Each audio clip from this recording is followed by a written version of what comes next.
मैं आपके बीच एक अद्भुत प्रकाशन रखने जा रहा हूं। वाह! और ये रेवलेशन परमेश्वर की आत्मा ट्रायून गॉड के संदर्भ में आपको और हमको आज दे रही है। अगर आप इसको समझ गए आपको मजा आएगा। अगर आप इसको समझ गए तो लिखा है कि नाउ जीसस एज लैम्ब, यीशु मेमना, एक मेमने की तरह।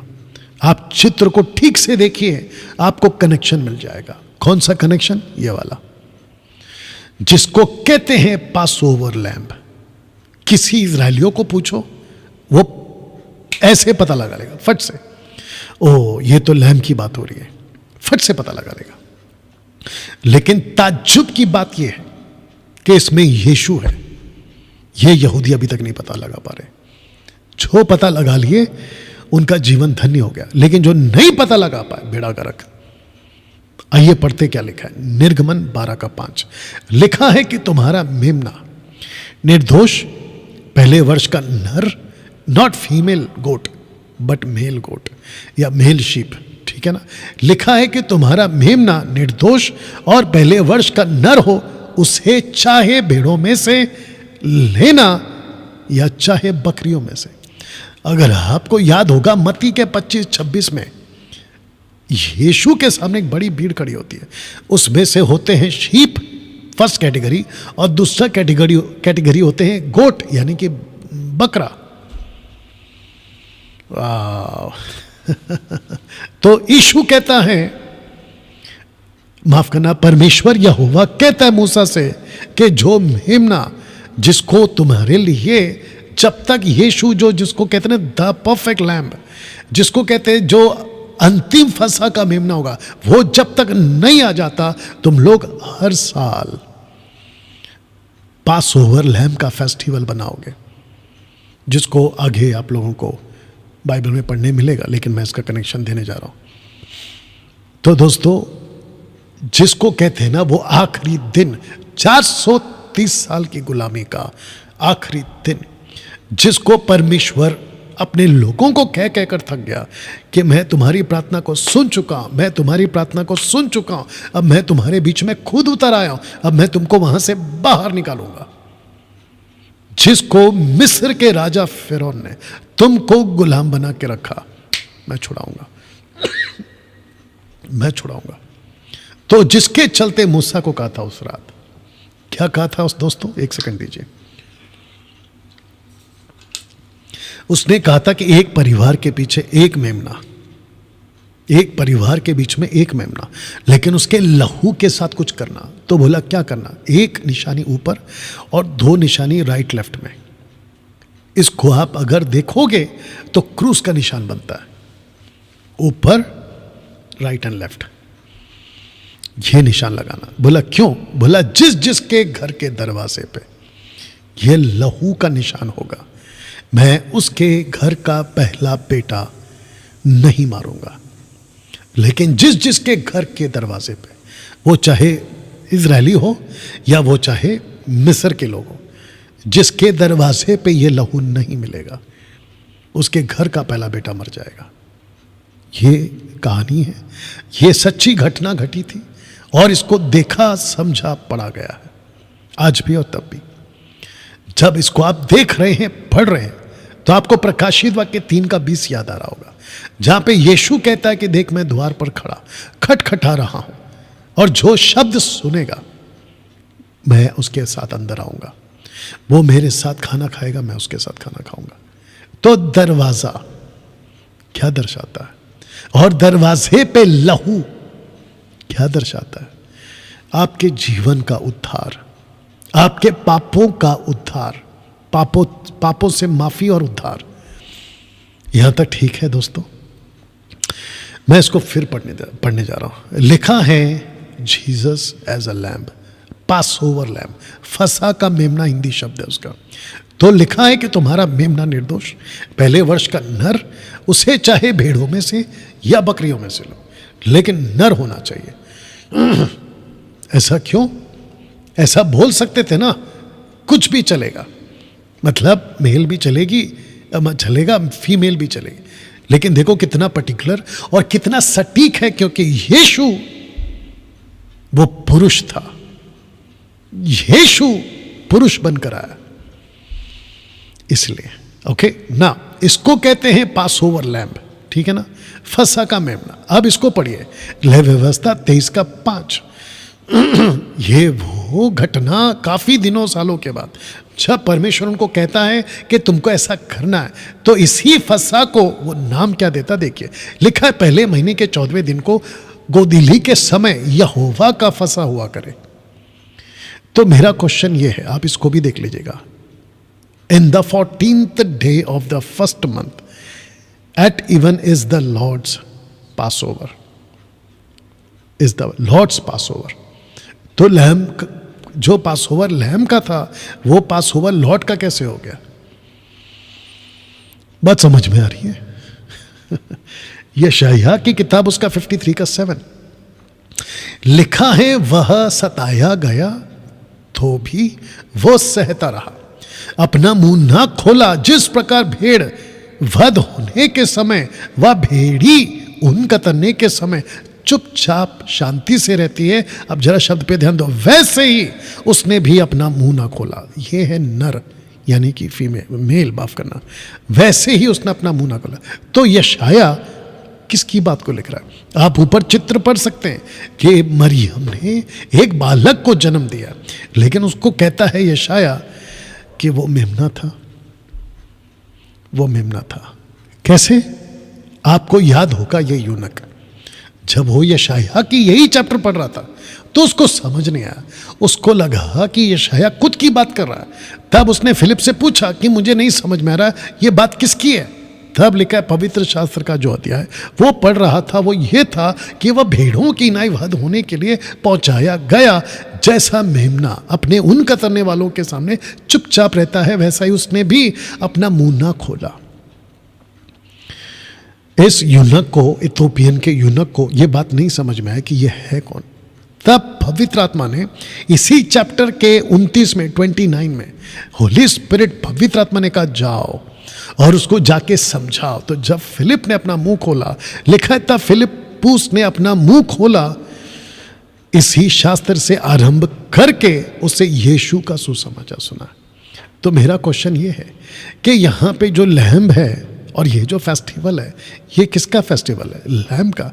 लेकिन लैम्ब का फेस्टिवल यहोवा का फेस्टिवल कैसे हो गया? दूसरे शब्दों में लैम्ब का, जिसको कहते हैं ना lamb, pass over of the lamb, ये लॉर्ड्स का पास ओवर कैसे हो गया? इसलिए मैंने क्या कहा था कि परमेश्वर एक परमेश्वर है जिसको कहते हैं गॉड बीइंग, लेकिन उस गॉड बीइंग में तीन आते हैं, परमेश्वर पिता, परमेश्वर पुत्र, परमेश्वर पवित्र आत्मा। दोस्तों कैसा लगा अभी तक? तो जिसके चलते ये बात आपको मैंने अभी तक बता दी है ना। आपको ये चित्र पहले दिखा देता हूं, फिर बात करता हूं। आपको पता है यूहन्ना की किताब उसका 1:29 में लिखा है कि यह परमेश्वर का मेमना है जो जगत के पाप उठा ले जाता है। तो मेरा क्वेश्चन ये है, मैंने चित्र भी रख दिया है ताकि आपको मैं समझा सकूं कि जब यूहन्ना ने देखा तो उसने यीशु को देखा या मेमना को? हाँ, जैसे मूसा ने यीशु को देखा या चट्टान को, जैसे जोशुआ ने यीशु को देखा या प्रधान पुरुष को, और बाकी जितने भी घटनाएं ओल्ड टेस्टमेंट में उन्होंने किसको देखा? वैसे ही जॉन द बैप्टिस्ट जो प्रॉफिट में लास्ट प्रॉफिट है, उसने यीशु को मेमना देखा। उसने बोला ये वही मेमना है, यह परमेश्वर का मेमना है। ये कौन सा मेमना है? जैसे यहां पे आप देख सकते हैं कि तुम्हारा मेमना जो तुमको इजराइलियों के पापों से, माफ करना, तुमको मिस्र की गुलामी से आजाद करेगा, जिसके जिसके दरवाजे पे ये मेमने का लहू लगा होगा उसको मैं नहीं मारूंगा, मतलब वो माफ हो जाएगा, बच जाएगा। वैसे ही जिस जिसके ऊपर मेमने का लहू लगा होगा उसके पाप माफ हो जाएंगे। वाह, कैसा लग रहा है? अब इसको देखिए साहब, जानते हो पौलुस ने क्या कहा 1 कुरिन्थियों 5:7 में? उसने कहा क्योंकि हमारा भी फसा जो मसीह है बलिदान हुआ है। पहला किसका मेमना था? पासओवर, इजरायलियों का, तुम्हारा व्यक्तिगत। फिर वो किसका हो गया? राष्ट्र का, यानी कि यहोवा का फसा। अब देख लीजिए, यहोवा का फसा हो गया, लॉर्ड्स सपर हो गया, माफ करना, लॉर्ड्स पासओवर हो गया। लेकिन अब ये मेमना किसका हो गया? कहता है कि ये सारे जगत के लिए पापों को उठा लेगा। तब पौलुस कहता है कि हमारा भी फसा जो बलिदान हुआ है वो मसीह है। तो पहला किसका था ये मेमना? एक घर का। फिर किसका हो गया? एक राष्ट्र का। अब ये मेमना किसका हो गया? पासओवर मेमना, लैम्ब किसका होगा? पूरी दुनिया का। वाह, कैसा लग रहा है? अब इसको पढ़िए, 7:17 लिखा है क्योंकि मेमना जो सिंहासन के बीच में, याद रखो the book of revelation, last book of the Bible, कहता है क्योंकि मेमना जो सिंहासन के बीच में है उनकी रखवाली करेगा और उन्हें पवित्र, लिखा है उन्हें जीवन रूपी जल के सोतों के पास ले जाया करेगा। परमेश्वर उनकी आंखों से सब आंसू पोंछ डालेगा। दोस्तों कैसा लग रहा है? मेरा क्वेश्चन ये है जब से व्यवस्था आई उस दिन से लेके और जब तक बाइबल खत्म नहीं हो रही है तब तक भी यीशु मेमने के रूप में मानव जाति के लिए, फिर वापस बोल देता हूं, पहला किसका था? एक घर का।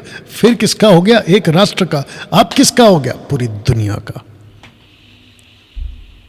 ये मेमना यानी यीशु। तो मेरे जितने भी हिंदू भाई, मुस्लिम, पारसी, यहूदी, बौद्धिस्ट और जितने भी दुनिया में अलग अलग धर्म के लोग हैं, हम यीशु को क्रिश्चियन का खुदा, गॉड बोलकर आपको प्रचार नहीं कर रहे।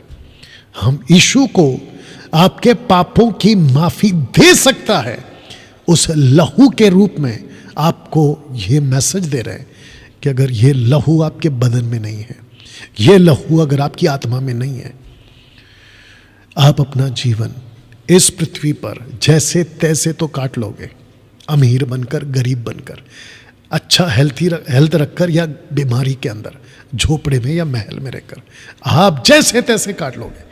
लेकिन जिस दिन तुम इस दुनिया से खत्म हो जाओगे, जिसको कहते हैं तुम्हारी जीवन का आखिरी सांस लोगे, उसके बाद ही आपका जो शरीर है या तो जलाने, गाड़ने या चील कौवों को खिलाने में चला जाएगा। लेकिन तुम्हारी जो आत्मा है ना, वो उसके लहू से ही पहचानी जाएगी। अगर आपकी आत्मा के दरवाजे पे इसका लहू लगा हुआ मिला तो आप बच गए, तो आप बच गए। लेकिन अगर इसका लहू आपकी आत्मा के दरवाजे पे नहीं लगा, आप खत्म हो जाओगे, और वो भी अनंत काल के लिए, जिसको मैं कल कंटिन्यू करूंगा। लेकिन आज इसको फिनिश करते हैं, आज इसको फिनिश करते हैं।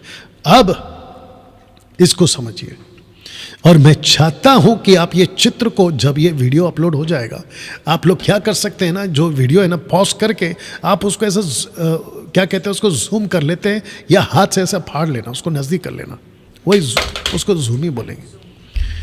तो आपको ये 2 एरो दिखेगा, अभी आपको दिख रहा होगा, ये 2 एरो दिख रहा है उसमें, जो भी है। एक सिंहासन, उसके बीच में मेमना, और मेमने के पास एक पुस्तक है जिस पे मोहरें लगी है, 7 सील्स जिसको कहते हैं इंग्लिश में। और साथ ही साथ यहाँ पे क्या क्या है आपको मैं बता देता हूँ, आगे भी जल्दी से बता दूंगा, लिखा है। और अगर आज इसको कंप्लीट नहीं कर पाया तो मैं कल कंटिन्यू करूंगा, यहीं से जहाँ रोका। यहाँ पे आपको 24 प्राचीन दिख रहे हैं सिंहासन पे, आपको 4 प्राणी दिख रहे हो जिनके पंख हैं। तो 24 प्राचीन ऐसे घेरे हुए हैं, बीच में 4 प्राणी हैं, और सिंहासन है, और मेमना है, और एक पुस्तक है। राइट? लिखा है यहां लैम्ब का वैल्यू देखिए, उसकी कीमत देखिए। तो ये जो कीमत है ना, मैं आपके बीच में, बाप रे 10 बज गया, ओके, मैं इसको कल कंटिन्यू करूंगा यहां से, ठीक है।